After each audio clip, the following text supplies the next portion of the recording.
Welcome to the newest episode of Beyond the Fame with Jason Fraley. I'm your host, Jason Fraley, picking the brains of the top filmmakers, musicians, and artists of our time. Best-selling author David Baldacci is out with the new book Long Shadows, the 7th installment of his Memory Man series about Detective Amos Decker. He joined me to discuss his latest novel, as well as his Virginia roots and his quest for improved literacy in America. Hey, David Baldacci. Hey, thanks so much for joining us on WTOP. Absolutely, looking forward to it. Now, I know we actually spoke to you, I guess, in 2018 about the Will Roby series, Endgame. So check our archives for that, listeners. But this time we're talking about the 7th installment of the Memory Man series. It's called Long Shadows. Pick up a copy now. Remind our listeners the general premise of not only Memory Man, but then where this falls in the series. So Amos Decker is the Memory Man. He was a professional football player. And then he suffered a traumatic brain injury on the field. He got blindsided on a kickoff, and he almost died on the field. And it caused his brain to acquire two attributes. One is hyperthymesia, which is perfect recall, and the other one is synesthesia. It's a commingling of sensory pathways. So he sees, for instance, dead bodies as an electric blue shade of color. And so he left football, obviously, couldn't play anymore, became a policeman, then a detective in Ohio, and now he's a consultant for the FBI. And in this novel, something really traumatic happens to him in the beginning with someone he worked with for a long time. Then he gets partnered with a new partner, Frederica White, out of the FBI office in Baltimore. And they butt heads immediately. He doesn't want to work with her. And then they have to fly down to South Florida to investigate the murder of a federal judge and her bodyguard at her home. Awesome. Yes. Everybody check it out. It's bound to be a page turner from David Baldacci. Always is. So how did you actually come up with the character to begin with? I'm always curious. Did you have football roots yourself, in Virginia? I know you grew up in Virginia around here and you listen to TOP all the time. So, but tell us about how did that come up with you? Did you ever have a concussion on the sidelines? I want to know. Yeah, I played football in high school, and I definitely have my share of pain stories, like everybody does.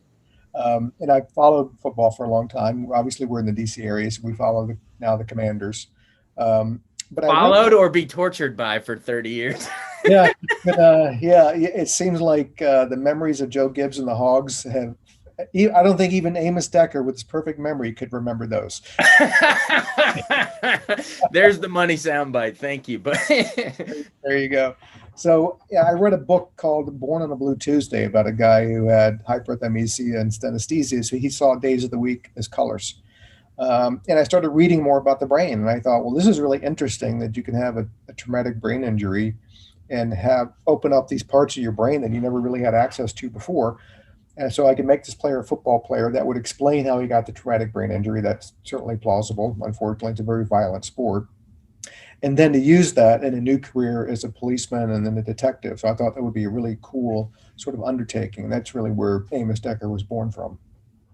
Exactly. And I kind of like that idea of that something that could be deemed an injury or a negative thing actually turns into a positive and unlocks a part of maybe that all of us human beings might have it somewhere in there. We just don't know how to properly access it or whatever. So I appreciate it. Well, the idea of the Memory Man, perfect recall, all that stuff. I remember growing up reading, the Cam Jansen books, and she had photographic memory. But so what kind of stuff did you grow up reading in Virginia? Well, and remind us where in Virginia you did grow up too.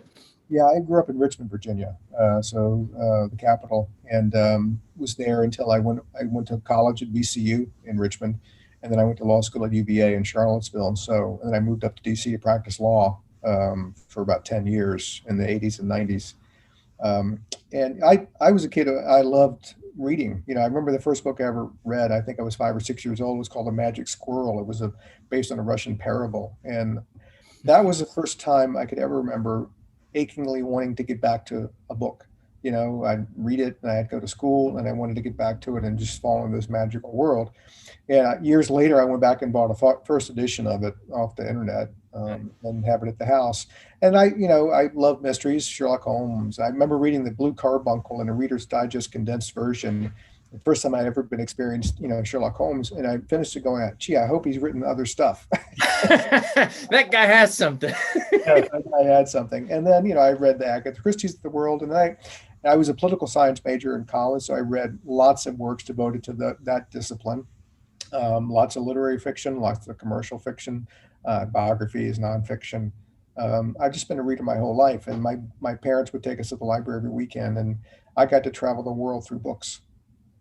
Awesome. And we get to travel the world through your books. So thanks for passing it on. Well, speaking of, literacy as a kid and all, getting hooked on reading as a young kid, tell us about the Wish You Well Foundation. I know, I guess you and your wife started it in Virginia to combat illiteracy. Talk about, why that's such an important cause for you. Yeah, we funded programs and initiatives across the country, pretty much all 50 states and counting. We just are financing the creation of a literacy center in rural Virginia that will help people from all ages learn higher reading skills, better cognitive skills, work skills, and have access to lots of books. Look, it's not just about reading the next book on the bestseller list. This is about being a citizen in the democracy. We are flooded with information every day and disinformation every day. And if you don't have the cognitive and reading skills to be able to cut through the chaff, you're going to make decisions based on stuff that's just not true. We're the world's longest surviving democracy. We're about 250 years old. Compared to other countries, that's just a blip in time. There's no guarantee we will continue to be a democracy, but we can't be a democracy if we have an electorate that's not well informed and well read. And so for us, eradicating illiteracy is, if we get rid of illiteracy, most of the social ills we have as a country fall away. Everything from social ills, poverty, crime, go away, because it's all based on people not being able to be self-sustaining, not being able to be in the mainstream. So if we do away with those things, and I'll tell you, there's people who have the job of determining how many prison beds need to be built in the future, because they take a long time to build. They use two metrics that are about a 99% accuracy rate. One is high school graduation dropout rate, and fourth grade reading skills. If the dropout rate goes up, we need more prison beds. If the reading test scores go down, we need more prison beds. That's all you need to know about the importance of that in our society.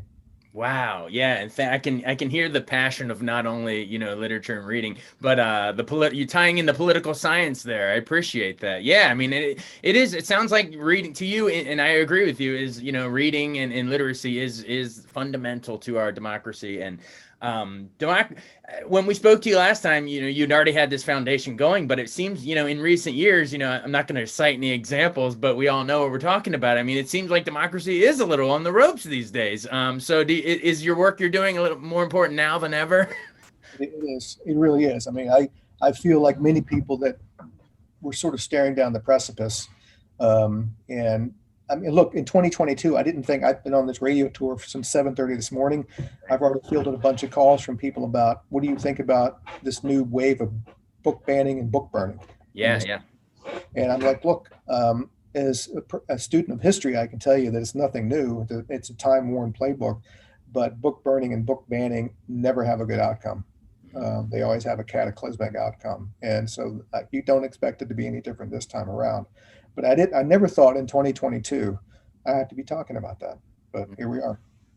I know. And yes, I mean, I just finished watching that amazing Ken Burns U.S. and the Holocaust thing. And yes, book burning is part of that whole road. And I'm not saying we're going down that path, but it's always possible when you start going down the route. If you start banning books, if you start, it's a slippery slope.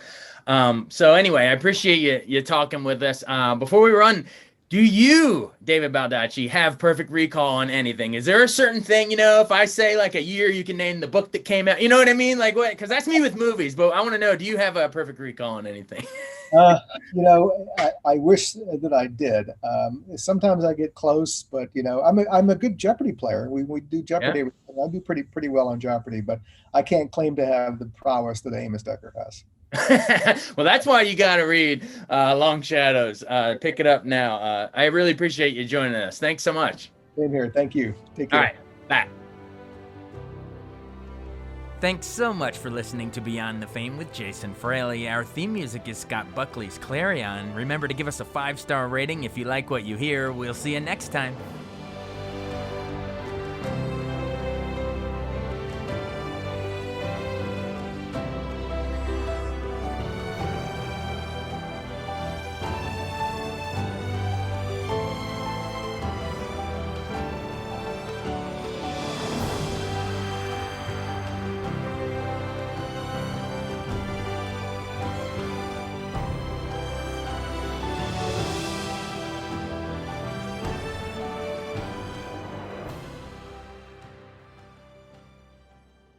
Explain your DNA on 10 cases, man. You're inside the police interrogation room with the alleged Potomac River rapist. I'm not guilty on any of this stuff. So calm, so reasonable. Could this be the man who terrorized women for 9 years before murdering a brilliant scientist 2 decades ago? Experience one of the most fascinating true crime podcasts available. Join crime reporter Paul Wagner for Unknown Subject, Season 3 of WTOP's American Nightmare series. Search American Nightmare Podcast on all podcast platforms. I wanted to take a second to tell you about an app I really enjoy. Living in the DC area is great, and Podcast DC gathers all of the local shows that I like all in one local app. Health, sports, local news, politics, and so much more. Podcast DC is the new local app with hundreds of DC area podcasts to choose from. I can earn exciting rewards just for listening and share the podcasts I love instantly. Available in the App Store or in Google Play, listen local with Podcast DC.